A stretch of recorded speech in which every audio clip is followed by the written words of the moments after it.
ची जबाबदारी स्वीकारल्याच्या नंतर वहिनी आज दिल्लीमध्ये आल्या. माननीय पंतप्रधान महोदय, गृहमंत्री महोदय यांची भेट झाली. त्यावेळेलाच दादांच्या अकाली दुःखद निधनाच्या बद्दलच्या संवेदना त्या ठिकाणी व्यक्त करण्यात आल्या.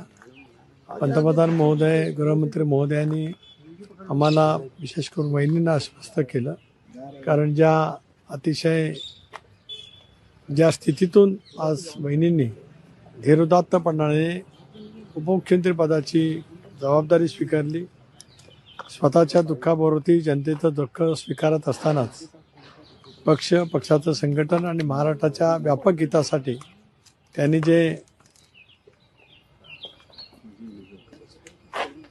जबाबदारी स्वीकारण्याची जे धैर्य दाखवलं त्याबद्दल सुद्धा आज सर्वांनीच आपल्या संवेदना त्या ठिकाणी व्यक्त केल्या. आणि केंद्र सरकारची पूर्णपणाची ताकद आणि शक्ती महाराष्ट्राच्या उद्याच्या भवितव्याच्या विकासाच्या दृष्टिकोनातून राष्ट्रवादी काँग्रेस पक्ष उपमुख्यमंत्री म्हणून वहिनींच्या पाठीमागे राहील, अशाच त्या ठिकाणी संवेदना व्यक्त झाल्या. वारंवार विलीनीकरण संदर्भामध्ये चर्चा केली जाते. राजकीय चर्चा काही सुरू झाली? आज राजकीय चर्चेचा त्या ठिकाणी बिलकुल प्रश्न नव्हताच. आज केवळ दादांच्या दुर्दैवी अकाली निधनाच्या नंतर जी जबाबदारी धीरोदात्तपणाने बहिणींनी स्वीकारलेली आहे त्याबद्दलच्याच संवेदना त्या ठिकाणी व्यक्त करायच्या. भूमिका काय असणार आहे की विलीनीकरणाच्या संदर्भामध्ये अद्याप तुमच्या पक्षाची काय भूमिका असणार आहे? विलीनीकरण आमच्या पक्षाचा भूमिकेचा प्रश्न येतोच कुठे, कारण मी वारंवार या बाबतीमध्ये ज्यावेळेला महाराष्ट्राचे थोर शिल्पकार चव्हाणसाहेबांच्या समाधीच्या ठिकाणी नतमस्तक होण्यासाठी वहिनी गेला त्यावेळेपासून मी विचारलं की बाबा विलीनीकरण कुठल्या पक्षामध्ये. एक, आम्ही एनडीएमध्ये आहोत. एनडीएमध्ये माझं प्रणित आज देशातला महत्त्वाचा एक घटक आणि UPA म्हणजे काँग्रेस प्रणित घटक. अशा वेळेला आम्ही एनडीएमध्ये आहोत. दादा असतानाच मी वारंवार भूमिका स्पष्ट केली की आम्ही निर्णय घेतला सामूहिकरित्या दादाच्या नेतृत्वाखाली एनडीएसोबत जाण्याचा. कालही होता, आजही होता आणि उद्या भविष्यामध्ये सुद्धा राहील. त्याच्यामुळे एनडीएमध्ये येण्याच्या बाबतीतली सुद्धा स्पष्टता कुणीतरी करणं अत्यंत आवश्यक आहे. आणि मग आता विलीनीकरण किंवा काय, उपमुख्यमंत्रीपदाची जबाबदारी बहिणींनी स्वीकारलेली त्या ठिकाणी आहे. त्या पद्धतीने आम्ही आमच्या पक्षाचा निर्णय सामुदायिकरित्या सर्व विधिमंडळ सदस्यांनी एकमताने त्या संदर्भातला निर्णय घेतला. पक्षाच्या वरिष्ठ नेत्यांनी म्हणजे आदरणीय प्रफुल्लभाईंच्या समेत प्रदेशाध्यक्ष म्हणून मी असेल, भुजबळसाहेब असतील, हसन मुश्रीफ असतील, धनंजय मुंडेजी असतील, आमचे सगळे ज्येष्ठ मंत्रिमंडळातील सहकारी असतील, सर्वांनीच या पद्धतीची भूमिका त्या ठिकाणी घेतली की वहिनीच विधिमंडळ पक्षाच्या नेत्या असल्या पाहिजेत. त्या पद्धतीने आम्ही त्या ठिकाणी निवड केली. माननीय मुख्यमंत्री महोदयांनी राज्यपाल महोदयांना कळवल्याच्या नंतर त्या ठिकाणी शपथविधी झाला. तटकरे साहेब, जर एनडीए सोबत यायची त्यांची भूमिका असेल तर तुमच्याकडनं स्वागत केलं जाईल या भूमिकेचं? नाही, जरतरवरती मी कसं बोलणार, कारण आपल्याला सर्वांना ज्ञात आहे की 19 पासून किंवा 14 पासून भारतीय जनता पक्षाच्या सोबत सरकारमध्ये असावं अशी स्वर्गीय दादांची भूमिका होती. राष्ट्रवादी काँग्रेस पक्षाच्या त्यावेळच्या सर्व बैठकींमध्ये दादा ती स्पष्टपणाने भूमिका मांडती आले.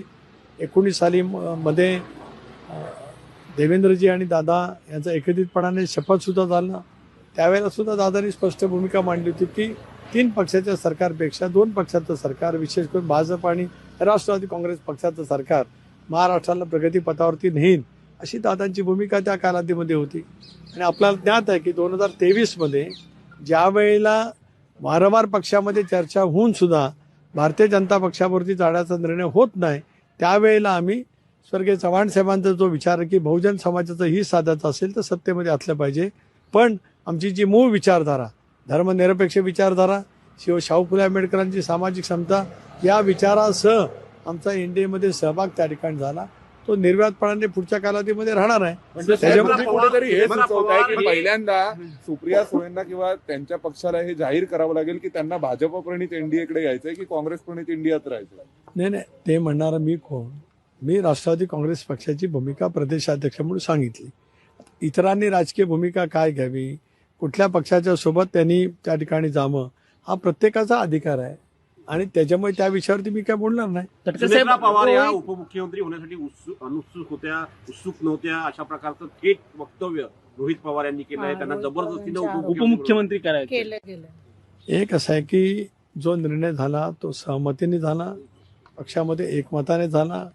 आता त्याच्याबद्दलचं भाष्य करण्याचा इतरांना अधिकार काय येऊ शकतो, कारण हा राजकीय निर्णय आहे. राजकीय निर्णय घेण्याचा राजकीय पक्षाचा अधिकार आहे आणि आमचा राजकीय पक्ष भारतीय निवडणूक आयोगाने आणि सर्वोच्च न्यायालयाने दादांच्या नेतृत्वाखाली योग्य म्हणजे तो आहे मान्यता प्राप्त आहे असा निर्णय दिलेला आहे. त्याच्यामुळे आमच्या पक्षाचा निर्णय घेण्याचा सर्वस्वी अधिकार हा आम्हालाच आहे. तटकर साहेब राज्यसभेचा- सीपी राधाकृष्णन यांची देखील भेट घेतली राज्यसभेचे सभापती. संसदेचा वहिनींनी राजीनामा दिला का? खासदारकीचा राजीनामा दिलेला आहे का नाही, कारण वेगवेगळ्या नाही. चर्चा खूप सुरू आहे. राजीनामा दिलेला नाही. राजीनामा देण्याच्या संदर्भात विषयही त्या ठिकाणी झालेला नाही, कारण उपराष्ट्रपती महोदय हेच राज्यसभेचे अध्यक्ष त्या ठिकाणी किंवा सभापती असल्यामुळे त्यांच्याकडे एक भेट घेणं त्यांची हा एक त्याच्यातला आजच्या या संबंध दिवसभरातल्या त्यांच्या भेटीमागचा जो म्हणजे पुढच्या काही दिवस वहिनी पंतप्रधान काय राज्यसभेचे म्हणाले खासदार पंतप्रधान असतील. काय म्हणाले पंतप्रधान काय म्हणाले की एनडीएचे घटक पक्ष म्हणून तुम्ही सोबत असणार आहेत, असं काय आश्वासन तुम्ही दिलेलं आहे का? तर आम्ही एनडीएमध्ये आहोतच. आश्वासन देण्याचा मुद्दा काय? एनडीएमध्ये जाण्याचा निर्णय दादांच्या नेतृत्वाखाली आम्ही घेतला आणि आज बहिणी उपमुख्यमंत्री म्हणून एनडीएचे घटक पक्ष म्हणूनच त्या ठिकाणी आम्ही काम करतो आहोत. त्यामुळे वेगळं म्हणण्याचं काही कारण येतच नाही. सर, परंतु जे सोबत यायचं म्हणतात ते उपमुख्यमंत्रीपदाचं, जे सो- हे घेतलंय, जे सोबत चेअर यायचं घेतलीये, म्हणतात ते तर अजून राजीनामा का नाही? कुठला? उपमुख्यमंत्री पदाची चेअर घेतलीये, राज्यसभेचा राज्यसभाची राजीनामा राजीनामा. का नाही? एक असं आहे की कुठल्याही व्यक्तीला राज्याचं किंवा देशाचा मंत्री होत असताना 6 महिने त्या ठिकाणी त्या सभागृहाचा सदस्य होण्याचा अवधी त्या ठिकाणी असतो. अशा वेळेला इतर सभागृहाचं सदस्यपद त्यांच्याकडे असेल तर तेही कायद्याने ठेवता येतं. आपण त्याचं उदाहरणच बघू शकतात की आदरणीय दादा ज्या वेळेला 91ला लोकसभेचे सदस्य झाले त्यावेळेला श्रद्धेय पवार साहेब देशाचे संरक्षण मंत्री झाले. त्यावेळेला सुद्धा दादा राज्यामध्ये जाऊन राज्यमंत्री झाले सुधाकरराव नाईक साहेबांच्या मंत्रिमंडळामध्ये. त्यावेळेला सुद्धा दादा लोकसभेचे सदस्य होते. अशी अनेक उदाहरणं आहेत. मी उदाहरण दादांचं दिलं का तर आज त्या परिवाराशी निगडीत असलेला प्रश्न आहे म्हणून मी त्या ठिकाणी उदाहरण दिलं. रोहित पवारांनी राष्ट्रीय गेल्या पत्रकार काही दिवसापासून रोहित प्रक्रिया पवार कधी सुरू- सुरू- कधीपासून सुरू केली आहे? मुंबईत घेतली, आहे, दिल्लीत पण घेतली. दादांचा अपघात नसून तो घातपात आहे असं म्हटलं दादांचा जातंय. मृतदेह चौकशी फुगला होण्याची होता गरज अशा पद्धतीचा आरोप किंवा दादांचा मृतदेह फुगला होता अशी माहिती रोहित पवारांनी पत्रकार परिषदेत दिली आहे. पहिल्या दिवसापासून राष्ट्रवादी काँग्रेस पक्षाची भूमिका राहिली की दादांसारखं देशातलं लोकोत्तर नेतृत्व, राज्याचे उपमुख्यमंत्री, विकासाचं दृष्टी असलेलं नेतृत्व यांचं दुर्दैवी अपघातामध्ये निधन झालं त्याची सखोल चौकशी. अशा पद्धतीचं विमान अपघात होतं त्याच्यासाठी ज्या तपास यंत्रणा आहेत देशामध्ये असतील किंवा जगभरामध्ये असतील त्यांच्यामार्फत ही चौकशी भारत सरकारने राज्य सरकारने करावी आणि त्यातील सत्य देशांतील जनतेच्या पुढे आणावं. ही राष्ट्रवादी काँग्रेस पक्षाची भूमिका पहिल्या दिवसापासून आहे. तटकरे साहेब तुम्ही आता त्यांचा आरोप खूप आहे. तपासाचाच हां. मुद्दा तुम्ही उपस्थित केलेला आहे. तर रोहित पवारांचं म्हणणं की युरोपियन कंपनीकडे तपास दिला होता पण एका मोठ्या नेत्यानं फोन केला आणि म्हणून हा तपास थांबला. म्हणजे युरोपियन कंपनीकडनं हा तपास चांगल्या पद्धतीने झाला असता. मला माहीत नाही ना आता त्यांनी त्याच्याबद्दल कोणाचा फोन गेला काय गेलं हे तपास यंत्रणामध्ये कोण नेमत असतं त्याची माहिती ते जाणकार असल्यामुळे सर, त्यांच्याकडे अजित अधिक असेल. पवारांचा अजून एक डिले मुद्दा जो होता झालाय, त्यांचा अजित की पवारांचा delay डिले झाला, तो पूर्व तुम्ही विदर्भ. त्या दिवशी लेट आलेलात किंवा खूप असे ब्लेम्स प्रफुल्ल पटेल आणि तुमच्यावरती त्या पीसी मध्ये केलं गेलं हे समजून येत. नाही त्यांनी माझं नाव घेतलं असं कुठे सांगा म्हणजे मग मला उत्तर देता येईल. माझी नियोजित वेळ 5 वाजता होती. मी 5 वाजून 10 मिनिटांनी दादांच्याकडे होतो. माझी 6:45 वाजेपर्यंत भेट संपली. ती भेट 3 दिवस आधी ठरलेली होती कारण 2 दिवस अगोदर दादा पुण्याच्या दौऱ्यावरती होते, मी रायगडच्या दौऱ्यावरती होतो. राष्ट्रवादी काँग्रेस पूर्व पक्षाचे नेते विदर्भातले रोहित एक पवार, नेते पूर्व राष्ट्रवादी काँग्रेस विदर्भातले पक्षाचे एक नेते नेते रोहित पवार जे आहेत म्हणजे शरदचंद्र पक्ष पवाराचे ते म्हणतात की उद्या माझी पत्रकार परिषद आहे ज्यामध्ये मी एकत्रीकरणाच्या संदर्भात जी चर्चा झालेली आहे त्याचे ते पुरावे. मुद्देवाईत पुरावे आणि तारखा मांडणार आहे. तुमच्याकडे काय माहिती आहे? देतील ना ते बघूया ना उद्या दिल्याच्यानंतर भाष्य करता येईल. आज मला घाई काय पूर्व उद्या विदर्भाचं- जर काय त्यांच्याकडे जर काय माहिती असेल काय पुरावे असतील तर त्यांनी जरूर द्यावेत.